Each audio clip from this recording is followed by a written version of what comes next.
Hello, everyone. Greetings from the US. Last week, Redux reported that a man with a woman identity currently incarcerated at women's prison in Washington state has been charged with intimidating a public servant and malicious mischief in the first degree after he threatened and assaulted a female correction officer. Nani Marcella Lotus Flower, born Nathan something starting with the G, it's a weird name, has a history of violence against women and is currently serving a 10-year sentence at WCCW for the murder of a teen girl. The U.S. Department of Education was very, very busy this week.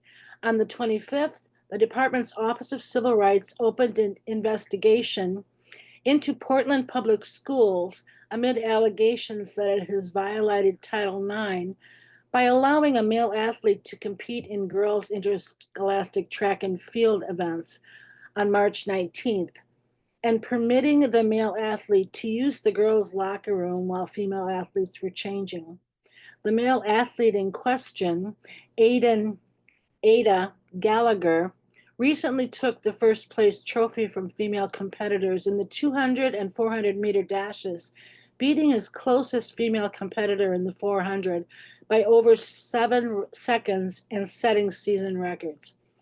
OCR also sent a letter notifying the Oregon School Activities Association, the governing body for the Portland Interscholastic League, that it was opening a directed investigation into its gender identity participation policy, which appears to violate Title IX.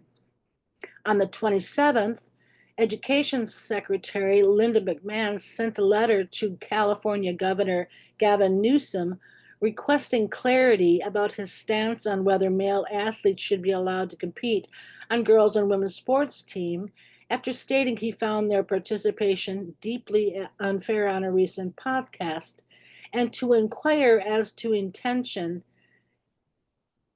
his intention to encourage California public schools to comply with federal law on this issue.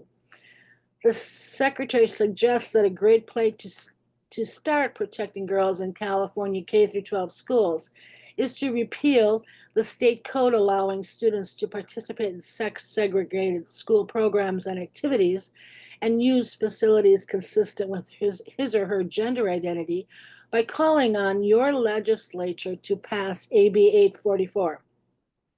The letter also calls on him to reverse California AB 1955, signed into law last year, allowing schools to withhold information from parents about changes to their child's perceived gender identity.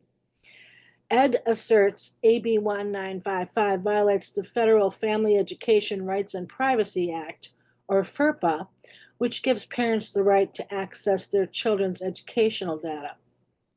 On the same day, the Department of Education's Student Privacy Policy Office announced an investigation into the California Department of Education for alleged violations of FERPA. The press release announcing the investigation includes an assertion by the California Justice Center that as a result of Governor Newsom signing AB 1955 into law, every public school in California has a policy of denying or effectively preventing the parents of students the right to inspect and review the educational records of their children. On the 28th, Secretary McMahon circulated a Dear Colleague letter directing schools to comply with federal parental rights laws. The letter was sent to chief state school officers and superintendents at educational institutions receiving federal funding, notifying them of their compliance obligations under FERPA and the Protection of Pupils' Rights Amendment, PPRA. Compliance with these laws means that schools must allow parents to review all educational records of their student, including any document related to a student's gender identity. Going forward, the Department of Education will insist that schools apply FERPA correctly to uphold, not thwart, parents' rights. Also on the 28th, the U.S. Department of Education Student Privacy Policy Office SPPO, announced the launch of an investigation into the Maine Department of Education for alleged FERPA violations. The investigation comes amid reports that dozens of Maine school districts are violating or misusing FERPA by maintaining policies that infringe on parents' rights, and reminds the Maine DOE that state laws do not override federal laws, and educational entities receiving federal funding are subject to FERPA and its implementing regulations. Of note, Maine's DOE has not yet formally responded to the OCR's finding that it is in violation of Title IX by allowing males to compete in sports reserved for girls. On March 17th, the state entity, the Maine Principals Association, and Greeley High School were given 10 days to comply via a signed agreement or risk referral to the U.S. Department of Justice for appropriate action.